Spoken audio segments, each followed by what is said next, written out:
ನಮಸ್ಕಾರ ಸ್ನೇಹಿತರೆ, ration card ಇದ್ದಂತಹ ಎಲ್ಲ ಮಹಿಳೆಯರಿಗೆ ಎಲ್ಲ ಕುಟುಂಬಗಳಿಗೆ ಭರ್ಜರಿ ಗುಡ್ ನ್ಯೂಸ್ ಅಂತಾನೆ ಹೇಳ್ಬೋದು. ರಾಜ್ಯ ಸರ್ಕಾರದಿಂದ ಭರ್ಜರಿ ಗುಡ್ ನ್ಯೂಸ್. ಹೌದು ಸ್ನೇಹಿತರೆ, ಇದೇ ಏಪ್ರಿಲ್ ತಿಂಗಳಲ್ಲಿ ನಿಮಗೆ 10 kg ಅಕ್ಕಿ ಸಿಗ್ತಾ ಇದೆ. ಸೊ ಈ ಒಂದು 10 kg ಅಕ್ಕಿ ಏನಾದರೂ ನ್ಯಾಯಬೆಲೆ ಅಂಗಡಿಯವರು ಕೊಡ್ತಾ ಇಲ್ಲಪ್ಪ ಅಂದರೆ ಅದಕ್ಕೂ ಕೂಡ ಸೊಲ್ಯೂಷನ್ ಇದೆ. ಹೇಗೆ ಪಡ್ಕೊಳ್ಬೇಕು ಅನ್ನುವಂಥದ್ದನ್ನು ತಿಳಿಸ್ತೇವೆ.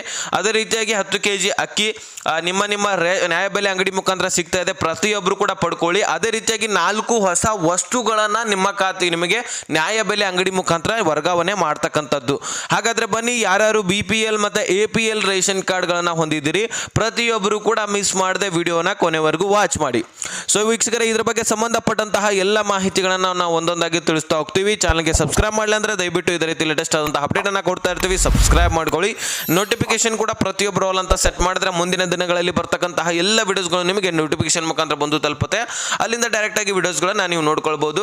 ನಾವೀಗ ಡೈರೆಕ್ಟ್ ಆಗಿ ಟಾಪಿಕ್ಗೆ ಬಂದ್ಬಿಡೋಣ. ವೀಕ್ಷಕರೇ, ರೇಷನ್ ಕಾರ್ಡು ಯಾರ ಹತ್ರ ಇದೆ ನೋಡಿ, ಪ್ರತಿಯೊಬ್ಬ ಕುಟುಂಬದವರಿಗೂ ಕೂಡ ರಾಜ್ಯ ಸರ್ಕಾರ ಸಿಹಿ ಸುದ್ದಿಯನ್ನ ಕೊಟ್ಟಿದೆ.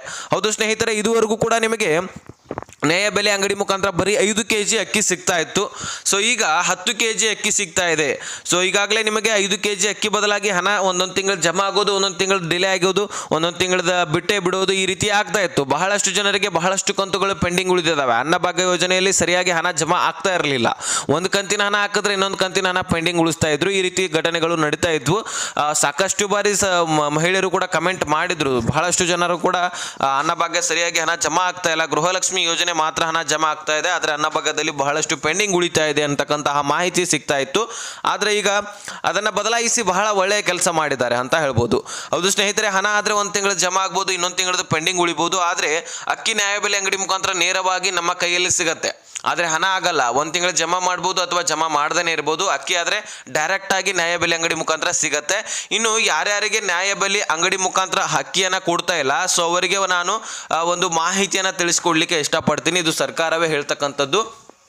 ಬಹಳಷ್ಟು ಕುಟುಂಬದವರಾಗಿರಲಿ, ಬಹಳಷ್ಟು ನ್ಯಾಯಬೆಲೆ ಅಂಗಡಿಯಲ್ಲಿ ಈ ರೀತಿ ಪ್ರಕರಣಗಳು ದಾಖಲಾಗಿದ್ದಾವೆ. ಯಾವ ಪ್ರಕರಣ ಅಂದರೆ, ಸರಿಯಾಗಿ ಅಕ್ಕಿಯನ್ನು ಕೊಡ್ತಾ ಇಲ್ಲ. ಅಕ್ಕಿ ಅಷ್ಟೇ ಅಲ್ಲ, ಟೋಟಲಿ ರೇಷನನ್ನು ಕೊಡ್ತಾ ಇಲ್ಲ.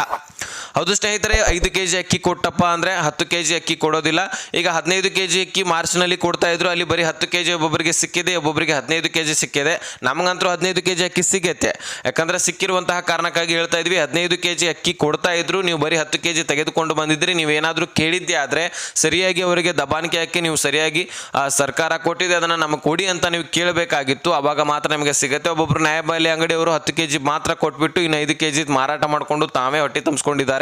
ಹಾಗಾಗಿ ಈಗ ಒಬ್ಬೊಬ್ಬರ ಕಡೆ ಒಂದೊಂದು ಸಾರಿ ನೀವು ನಾಳೆ ಬನ್ನಿ ಅಥವಾ ನಾಡ್ದು ಬನ್ನಿ, ಈ ರೀತಿ ಏನಾದರೂ ಕಿರುಕುಳ ಕೊಡ್ತಾ ಇದ್ದಾರೆ ನ್ಯಾಯಬೆಲೆ ಅಂಗಡಿಯವರು. ಸರಿಯಾಗಿ ಅಕ್ಕಿ ರೇಷನ್ ಕೊಡ್ತಾ ಇಲ್ಲಪ್ಪ ಅಂದರೆ ನೀವು ಒಂದು ಕೆಲಸ ಮಾಡ್ಬೋದು, ಗೂಗಲಲ್ಲಿ ರೇಷನ್ ಕಾರ್ಡ್ ಹೆಲ್ಪ್ಲೈನ್ ನಂಬರ್ ಅಂತ ಸರ್ಚ್ ಮಾಡಿ. ಹೌದು, ನಮ್ಮ ಕರ್ನಾಟಕ ರಾಜ್ಯದ ಒಂದು ಹೆಲ್ಪ್ಲೈನ್ ನಂಬರ್ಗೆ ನೀವು ಕರೆ ಮಾಡಿದ್ರೆ ಸೊ ಏನೇನು ಆಗ್ತಾ ಇದೆ ಪ್ರಾಬ್ಲಮ್ಮು ಅದನ್ನೆಲ್ಲನೂ ಕೂಡ ನೀವು ಕೇಳಿದ್ರೆ, ಆದರೆ ನಿಮಗೆ ಒಂದು ಮಾಹಿತಿ, ನೀವು ನಿಮ್ಮ ಒಂದು ವಿಳಾಸವನ್ನು ಹೇಳಬೇಕಾಗತ್ತೆ. ಆ ಒಂದು ಹೆಲ್ಪ್ಲೈನ್ ನಂಬರ್ಗೆ ನೀವು ವಿಳಾಸ, ನಿಮ್ಮ ಒಂದು ಏನು ಪ್ರಾಬ್ಲಮ್ ಆಗ್ತಾ ಇದೆ ಸೊ ಅದೆಲ್ಲನೂ ಕೂಡ ನೀವು ಕೇಳಿದ್ರೆ ನಿಮಗೆ ಅವ್ರು ಹೇಳ್ತಾರೆ ನಿಮ್ಮ ಒಂದು ಏರಿಯಾ ಯಾವುದು, ನಿಮ್ಮ ಜಿಲ್ಲೆ ಯಾವುದು, ನಿಮ್ಮ ತಾಲೂಕು ಯಾವುದು ಕೇಳ್ಕೊಳ್ತಾರೆ.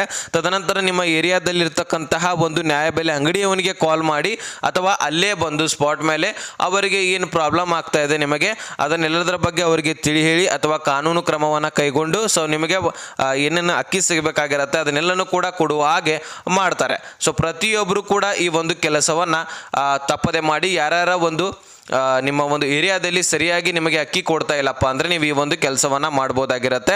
ಆಗ ಮಾತ್ರ ನಿಮಗೆ ರೇಷನ್ ಸರಿಯಾಗಿ ಸಿಗಲಿಕ್ಕೆ ಸಾಧ್ಯ. ಈ ರೀತಿ ಬಹಳಷ್ಟು ಕಡೆ ನಡೀತಾ ಇದ್ದಾವೆ, ಅದಕ್ಕೋಸ್ಕರ ನಿಮಗೆ ಹೇಳ್ತಾ ಇದ್ದೀನಿ. ಇನ್ನು 10 kg ಅಕ್ಕಿ ಅಂತೂ ಪ್ರತಿ ತಿಂಗಳು ಇನ್ಮೇಲಿಂದ ಸಿಗ್ತಾನೆ ಇರುತ್ತೆ. ಬರೀ ಏಪ್ರಿಲ್ ತಿಂಗಳದಲ್ಲೇ ಅಷ್ಟೇ ಅಲ್ಲ, ಮೇದು, ಮಾರ್ಚ್, ಜೂನು, ಜುಲೈ ಆಗಿರಲಿ, ಈ ರೀತಿ ಪ್ರತಿ ತಿಂಗಳು ಕೂಡ ಮುಂದಿನ ದಿನಗಳಲ್ಲಿ ಸಿಗ್ತಾ ಹೋಗುತ್ತೆ. ಏನಾದರೂ ಚೇಂಜಸ್ ಆದರೆ ನಾನು ಮತ್ತೊಂದು ವಿಡಿಯೋದಲ್ಲಿ ತಿಳಿಸ್ತೀನಿ. ಯಾಕಂದರೆ ಈಗಾಗಲೇ ಹಣ ಕೊಡ್ತಾ ಇದ್ರು, ಅದರ ಬದಲಾಗಿ ಅಕ್ಕಿ ಕೊಡ್ತಾ ಇದ್ರೆ. ಏನಾದರೂ ಅಕ್ಕಿ ಶಾರ್ಟೇಜ್ ಬಿದ್ದರೆ ಮತ್ತೆ ಹಣ ಕೊಡ್ಬೋದು. ಸದ್ಯಕ್ಕಂತೂ ಅಕ್ಕಿ ಶಾರ್ಟೇಜ್ ಬೀಳೋದಿಲ್ಲ. ಯಾಕಂದರೆ ಕೇಂದ್ರ ಸರ್ಕಾರವು ಕೂಡ ನಮ್ಮ ಹತ್ರ ದಾಸ್ತಾನು ಇದೆ. ನಿಮಗೆ 25 ರೂಪಾಯಿ kg ಆಗಿ ಅಕ್ಕಿ ಕೊಡ್ತಾ ಇದ್ವಿ, ಸರಬರಾಜು ಹಿಡ್ಕೊಂಡು. ಇಲ್ಲಿಂದ ತನಕ ಟ್ರಾನ್ಸ್ಫರ್ ಮಾಡಬೇಕಲ್ವ, ಅಲ್ಲಿಂದ ಇಲ್ಲಿ ತನಕ ತರಬೇಕಲ್ವ. ಹಾಗಾಗಿ 23 ರೂಪಾಯಿ kg ಆಗಿ ಅಕ್ಕಿ ಇನ್ನು ಉಳಿದ ಸಾರಿಗೆ ವೆಚ್ಚ ಅದು ಇದು ಅಂತ ಹೇಳ್ಬಿಟ್ಟು ಟೋಟಲ್ 25 ರೂಪಾಯಿ ಕೆ ಜಿಯಾಗಿ ಅಕ್ಕಿಯನ್ನು ಮಾಡಿದ್ದಾರೆ. ಸೊ ಈಗ ದಾಸ್ತಾನು ಇರತಕ್ಕಂತಹ ಕಾರಣಕ್ಕಾಗಿ ಈಗ ಎಲ್ಲರಿಗೆ ಟೋಟಲಿ ನಮ್ಮ ರಾಜ್ಯಕ್ಕೆ 25 ರೂಪಾಯಿ ಕೆ ಜಿಯಾಗಿ ಅಕ್ಕಿಯನ್ನು ಕೊಡ್ತಕ್ಕಂಥದ್ದು ಈಗ ದಾಸ್ತಾನು ಉಳಿಸ್ಕೊಂಡಿದ್ದಾರೆ. ಈಗ ಸರಬರಾಜು ಮಾಡಿ ನಿಮ್ಮೆಲ್ಲರಿಗೆ ನ್ಯಾಯಬೆಲೆ ಅಂಗಡಿ ಮುಖಾಂತರ ಕೊಡ್ತಕ್ಕಂತಹ ಪ್ರಕ್ರಿಯೆ ನಡೀತಾ ಇದೆ. ಇನ್ನು 4 ವಸ್ತುಗಳ ಈಗಾಗಲೇ ಅದನ್ನು ಕೂಡ ಕೊಡಬೇಕಂತ ಹೇಳ್ಬಿಟ್ಟು ವಿಚಾರಣೆ ನಡೆಸಿದ್ರು. ಬೇಳೆಕಾಳುಗಳಾಗಿರಲಿ, ಗಾಣದ ಎಣ್ಣೆ ಅಂದರೆ ಅಡುಗೆ ಎಣ್ಣೆ ಆಗಿರಲಿ, ಉಪ್ಪು ಆಗಿರಲಿ ಅಥವಾ ಸಕ್ಕರೆ ಆಗಿರಲಿ, ಈ ರೀತಿ ರಾಗಿ ಆಗಿರಲಿ 4 ಐಟಮ್ಸ್ಗಳನ್ನು ನಾವು ಕೊಡಬೇಕು. ಈ ಒಂದು ಹಣದ ಬದಲಾಗಿ 4 ಐಟಮ್ಸ್ಗಳನ್ನು ಕೊಟ್ಟಿದ್ರೆ ಬೆಟರ್ ಅಪ್ಪ ಅಂತ ಹೇಳ್ಬಿಟ್ಟು KH ಮುನಿಯಪ್ಪನವರು ಚಿಂತನೆಯನ್ನು ನಡೆಸಿದ್ರು. ಸೊ ತದನಂತರ ಅದರ ಬಗ್ಗೆ ಒಂದು ಸಚಿವ ಸಂಪುಟ ಸಭೆ ಕೂಡ ಕರೆದಿದ್ರು. ಸಚಿವ ಸಂಪುಟ ಸಭೆಯಲ್ಲಿ ಈ ಒಂದು ತೀರ್ಮಾನ ಹೊರಬಿತ್ತು. ಏನಪ್ಪ ಅಂದರೆ ನಾವು ಅಕ್ಕಿನೇ ಕೊಡೋಣ ಅಥವಾ ನಾವು ಹಣನೇ ಕೊಡೋಣ, ವಸ್ತುಗಳು ಬೇಡ ಅಂತ ಹೇಳ್ಬಿಟ್ಟು ಈ ಒಂದು ಚಿಂತನೆ ನಡೆಸಿದಾಗ ಈ ಒಂದು ಮಾಹಿತಿ ಹೊರಬಂತು. ಸೊ ಕೊನೆಯದಾಗಿ ನಾವು ಹಣವನ್ನು ಪಡ್ಕೊಂಡಿದ್ವಿ 2 ತಿಂಗಳು. ಸೊ ತದನಂತರ ಮತ್ತೆ ಈಗ ಅಕ್ಕಿ ಕೊಡಲಿಕ್ಕೆ ಪ್ರಾರಂಭ ಮಾಡಿದ್ದಾರೆ. ಸದ್ಯಕ್ಕಂತೂ ನಿಮಗೆ 10 kg ಅಕ್ಕಿ ಸಿಗುತ್ತೆ, ಅಲ್ಲಿ ಮತ್ತೇನು ಸಿಗೋದಿಲ್ಲ.